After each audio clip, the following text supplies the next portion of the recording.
होतं. बरं कशाला बोलवलं? ए मावशी, हा. आज दिवस कोणता ग? कोणता कोणता? कोणता सांग ना. अगं गुरुवार. म्हणजे मथुरेचा बाजार. बाजार. म्हणजे तुमची बाजारची तयारी झाली. झाली. पाट भरले, भरले. काट पुसले, माठाचे.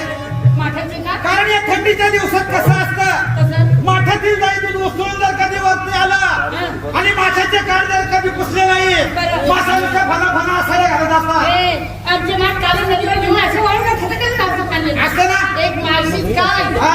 पुढे उंची बसतात. बरं काही हरकत नाही. हा. म्हणजे तुमची तयारी झाली. झाली. नंबर 1 बस. चला पटकन. बाजारची तयारी झाली. विक्रीला काय घेते? काय? बासुंदी. बासुंदी. बासुंदी. बरं नेसते काय? साडी दागिना. चला पुढचा नंबर. तुझी तयारी